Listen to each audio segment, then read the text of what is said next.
Today, we're diving into A Keeper's Tale, a really powerful memoir by Keith Birch. It's a story about what happens when your life completely shatters, and how something as ancient as a crystal can, believe it or not, help you find your way back. So, let's start with this idea from the author himself, a shatter point. This isn't just a bad day, it's not just a rough patch. A shatter point is an event so big it literally breaks your life in two, a before and an after.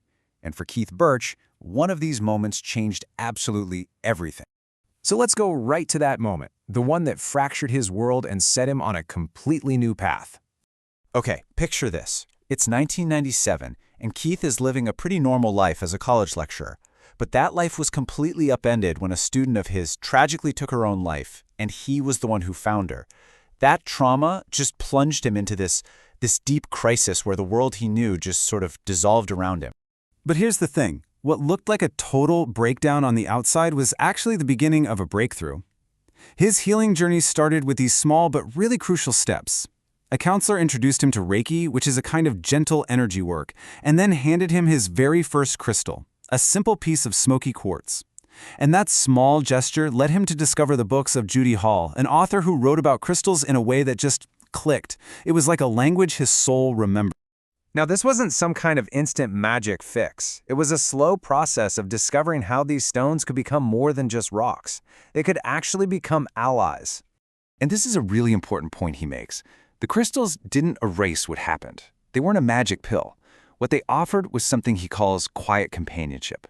Think about it. They were these silent, steady witnesses to his grief that didn't judge him.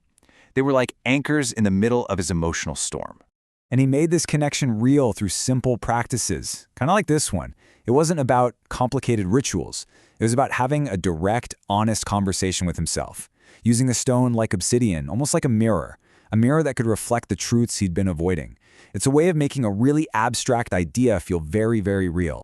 So as he starts to heal, something else starts to happen.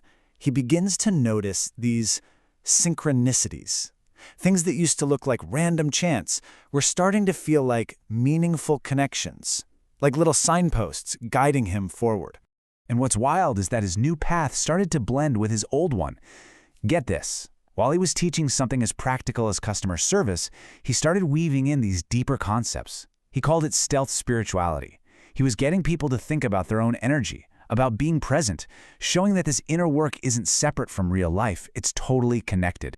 Then, another one of those coincidences popped up. A student in his crystal healing course happened to be a web designer, but she couldn't afford the class. So they made a deal. She could take the course for free, and in return, she'd build him a website. And just like that, ksccrystals.com was born, and his work suddenly exploded onto a global stage. So at this point, his entire perspective had shifted. Life wasn't just a series of random accidents anymore. It felt more like a trail of breadcrumbs, left by the universe for him to follow. He learned to trust those little nudges, to pay attention to the coincidences. He really leaned into this idea of cosmic ordering, the belief that if you put your intention out there, the universe will help you out. And following those threads, well, it led to the most important connection of his life, his friendship with his mentor, Judy, and the incredible, sacred responsibility he was eventually asked to carry. One day, an order comes in on his website, and he cannot believe the name he's seeing. Judy, the very author who set him on this path in the first place, was now his customer. That one order turned into a deep friendship, and pretty soon they were teaching workshops together. The student had literally become a colleague. As Judy's health started to decline, they had one last phone call. He told her he'd be honored to be a part of her next chapter, wherever it might be. And her final words to him were, "That goes without saying, Keith. We'll be in touch again." At the time, he just thought it was a kind goodbye, but it turned out to be so much more. It was a promise. Because after Judy passed away, her daughter, Jenny, was left with this enormous personal collection of crystals, the exact stones from her books, from her workshops. It was overwhelming. And so she reached out to Keith, not to sell them, but to find a keeper. She entrusted him with the entire collection, a sacred duty based completely on friendship and trust. To honor Judy, they decided to offer the first pieces from her collection on the anniversary of her passing. The response was just incredible. In a single day, over 65 orders flooded in and sold out the entire selection. It was just this powerful, beautiful testament to her legacy. So this entire journey, from trauma to trust to taking on this incredible legacy, it all came together in one final profound spiritual insight. It was a way for him to finally put a name to the unseen forces that had guided him all along. He found that name when he learned about the Manakari.